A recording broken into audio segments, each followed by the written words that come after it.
Arlen had always been drawn to quiet places, but nothing in his life had ever pulled him with the force that the Cresmere Forest did. It wasn't logic or curiosity, or even the old hunter's tales that whispered through taverns at night. It was something deeper, a hum in his bones, a tug like unseen fingers guiding him toward a fate he didn't yet understand. Cresmere was old in a way the world had forgotten. Trees twisted skyward like pillars in a cathedral of green shadow, and thick carpets of moss muffled every step. Birds rarely sang here. Animals watched in wary silence. Even the air felt heavier, saturated with ancient memory. Arlen had heard rumors, lights drifting between trunks, voices carried by windless nights, entire hunting parties disappearing without a trace. Villagers called the heart of the forest the place that remembers. But Arlen wasn't afraid. Or maybe he was too numb to feel fear. Grief had carved him hollow months ago, and he had wandered since then, looking for meaning in places most people avoided. On the seventh evening of his trek, the forest changed. The air shimmered, the temperature dropped, and for the first time since he'd entered Cresmere, Arlen felt watched, not with malice, but with curiosity. The trees subtly bent, branches shifting as if pointing in one direction. Arlen followed. The deeper he went, the quieter everything became. No leaves rustled. No insects chirped. Then he stepped into a clearing so perfect it felt crafted. Moonlight bathed a vast circle of untouched earth, and in the center stood the most magnificent tree he had ever seen. An oak, but not like any oak known to man. Its trunk was tight and thick, wider than a cottage, its bark carved with natural spiral runes that pulsed faintly with emerald light. Its roots spread like the limbs of an ancient beast, clawing gently at the earth, and its branches rose high enough to brush the stars. Arlen froze. Something in him whispered, "You've found it." And then it spoke. Not aloud. Not in sound. The words bloomed inside his mind like a thought that wasn't his own. "Wayfarer, descendant, you have returned." Arlen stumbled backward, eyes wide. "No," he whispered. "I'm imagining this." But the presence came again, calm and patient. "I have waited long for one who bears the blood of the Syladrin. Come closer." Against every instinct of self-preservation, Arlen stepped forward, compelled by something ancient and magnetic. When his hand touched the bark, the world dissolved. Images slammed into him, cities grown from living wood, bridges shaped from bending branches, rivers glowing like molten sapphire. He saw tall, elegant figures crowned with leaves and light, a thriving empire that lived in harmony with the forest. Then the visions darkened. War. Fire. Corruption. A faction called the Ashborn, tearing the forest's spirit to forge weapons of destruction. The sky screamed. The elder trees retreated into silence, and the empire fell to ruin. Arlen gasped as the visions ended. What was that? Memory, the oak answered. The memory of the Syladrin Dominion. You are of their line. And now, the forest has chosen you. Chosen me for what? He whispered. To be sovereign. To restore balance. To awaken what sleeps. Before Arlen could protest, the grove responded. Vines slithered gently around his arms. Leaves spun like tiny stars. The ground vibrated beneath him. A ritual older than history began, not to harm him, but to bind him. Light surged from the oak, threading through his mind, body, and spirit. He felt everything, the pain of dying trees, the joy of animals running free, the slow heartbeat of the land. A connection formed, deeper than blood, deeper than thought. Arlen collapsed to his knees, breath ragged, body shaking. What have you done to me? I have awakened your inheritance. You are the new Syladrin sovereign. The crown awaits. Arlen stared up at the colossal tree, both awed and terrified. He had come into the forest seeking escape, but he had found destiny instead. The days following Arlen's awakening blurred together in a surreal blend of visions, whispers, and growing power. Sleep no longer brought rest, it brought memory. Each night, he was thrust into another fragment of the Syladrin Dominion's past, as if the oak were filling him with centuries of forgotten history. He saw a civilization unparalleled. The Syladrin lived as guardians, not conquerors. Their cities rose organically from the forest, shaped by nurturing magic rather than blades or chisels. Their rulers, crowned by elder trees, shared senses with the land itself. When a river changed course, they felt it. When a creature was born, they heard its first heartbeat. It was harmony made manifest. But perfection never lasts. In his dreams, Arlen met the Ashborn, once Syladrin, now twisted by ambition. They believed the elder trees held too much authority and that the Syladrin should shape the world through dominance, not harmony.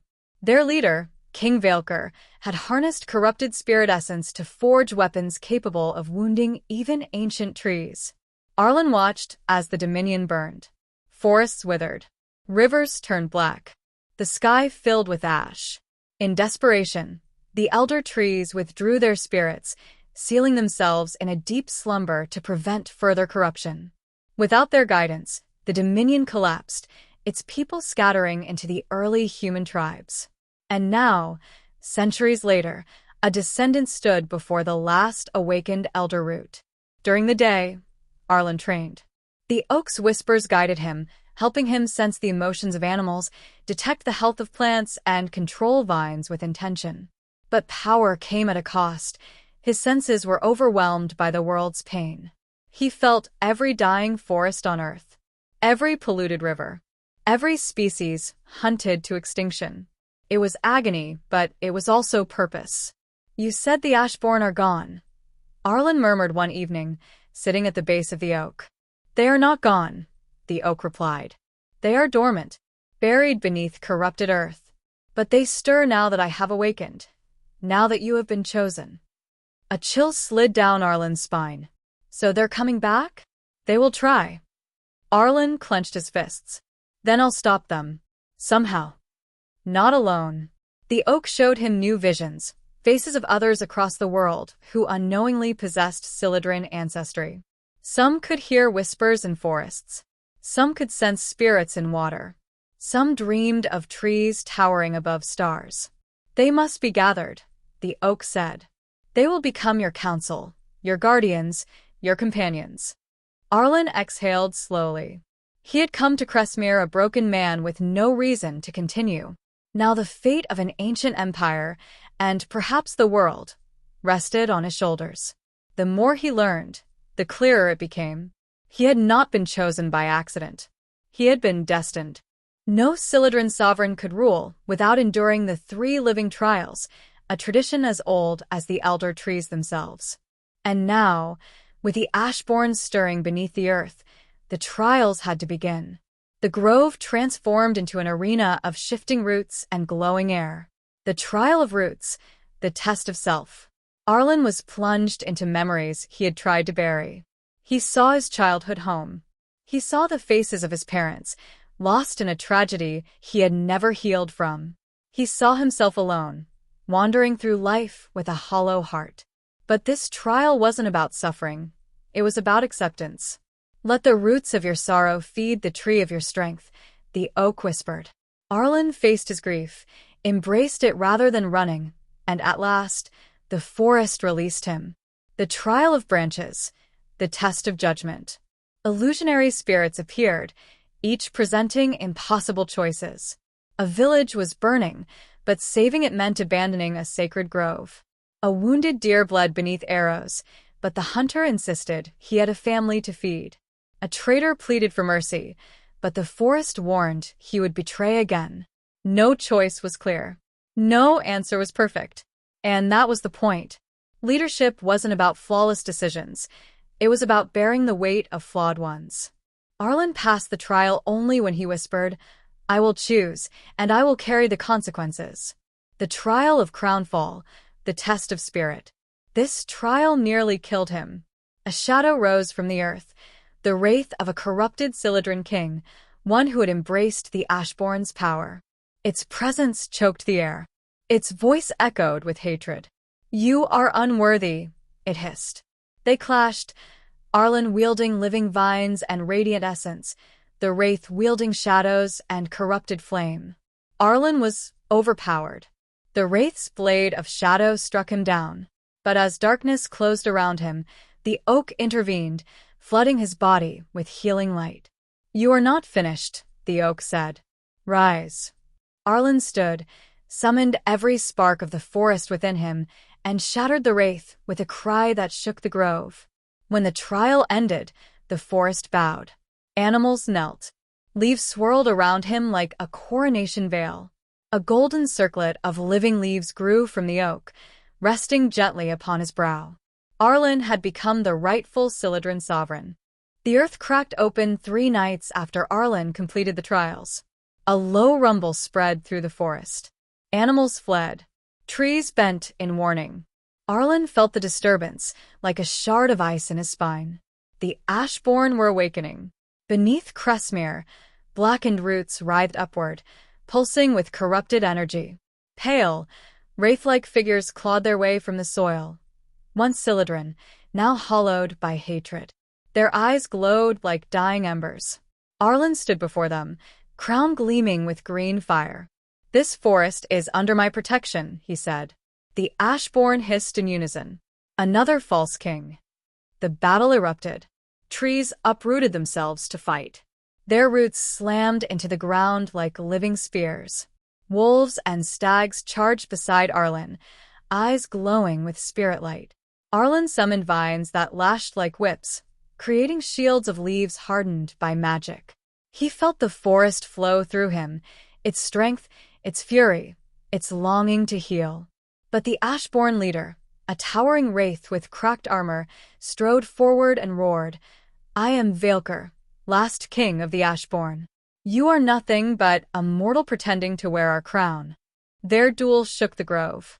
Velker wielded shadows. Arlen wielded life. Light clashed with darkness in an explosion of emerald sparks and black flame. But in the final moment, Arlen sensed something beneath Velker's rage, sorrow. Loss. A spirit trapped by corruption.